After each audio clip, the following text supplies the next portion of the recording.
Միջազգային դիտորդների, դիվանագետների եւ տարբեր երկրների ընտրական մարմինների ներկայացուցիչների ուշադրության կենտրոնում Հայաստանի հունիսի 7-ի խորհրդարանական ընտրություններն էին։ Կենտրոնական ընտրական հանձնաժողովը ներկայացրել է ընտրության նախապատրաստական աշխատանքների ընթացքը, ընտրական գործընթացի կազմակերպման առանձնահատկությունները եւ քվեարկության օրվա հիմնական ընթացակարգերը։ Մինչ այս փուլը ընտրությունների նախապատրաստական ողջ աշխատանքը ընթացել է օրինական եւ թերություններ որպես այդպիսին, այսինքն խնդիրներ չեն ունեցել։ Արդեն մեր ընտրատարածքային ընտրական հանձնաժողովներում սկսվում է գործընթացը, երբ որ տեղամասային ընտրական հանձնաժողովներին տրամադրվում են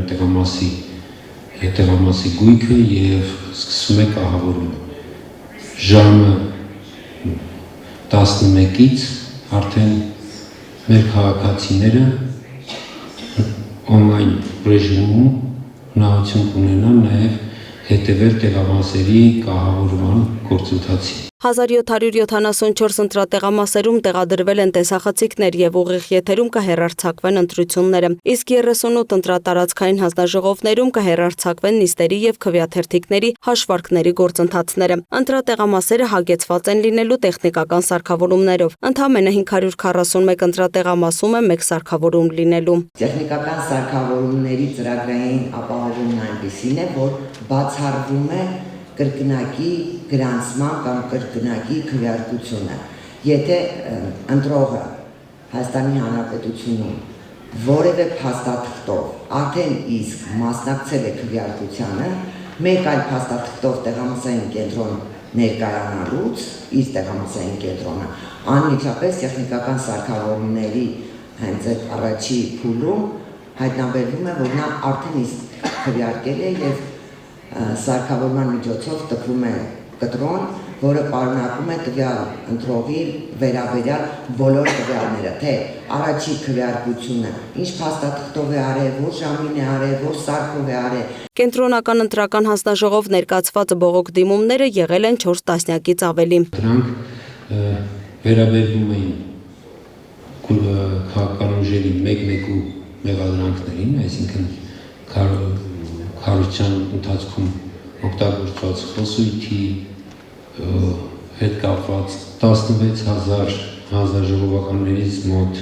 30-ի դեպքում եղել էր դեպքեր, երբ որ մրցակից կուսակցությունները կամ տեղական դիտորդական առաքելությունները արձանագրել են, որ Facebook-յան էջերով այդ կուսակցական հանձնաժողովականները իրենց Facebook-յան էջերով քարոզչական նյութեր էին տարածել։ Կենտրոնական ընտրական հանձնաժողովը նաև ընտրությունների օրենսդրական փոփոխությունների վերաբերյալ իրազեկման բազում աշխատանքներ է տարել, դասընթացներ կազմակերպելով հասարակության տարբեր շերտերի համար, այդ թվում լրագրողների։ Կենտրոնական ընտրական հանձնաժողովը իր պատմության մեջ ոչ մի անգամ այսքան շատ outreach, այդ բառը հայերենում մի քիչ դժվար է գտնել, չի ունեցել, ավելի քան 4 միլիոն դիտում ենք ունեցել մեր բոլոր տեսահոլովակները իրար հետ, հա։ Կենտրոնական ընտրական հանձնաժողովը իր գործընկերների հետ միասին 6 ոդքասթներ է կազմակերպել, 3 հաղորդումներ հանրային եթերում, բայց դեռ 5-ն պիտի գնան։ Հանձնաժողովում նշում են, որ հանդիպման նպատակը միջազգային գործընկերներին անհրաժեշտ տեղեկատվությամբ ապահովելն է, որպեսզի նրանք լիարժեք պատկերացում կազմեն ընտրական գործընթացի կազմակերպման եւ իրականացման վերաբերյալ։ Հայաստանում ազգային ժողովի ընտրությունների դիտարկման նպատակով երկիր են ժամանել միջազգային դիտորդական առաքելությունների եւ տարբեր երկրների ընտրական կառույցների ներկայացուցիչներ։ Լուսինե Գրիգորյան, Free News, Ազատ լուրեր։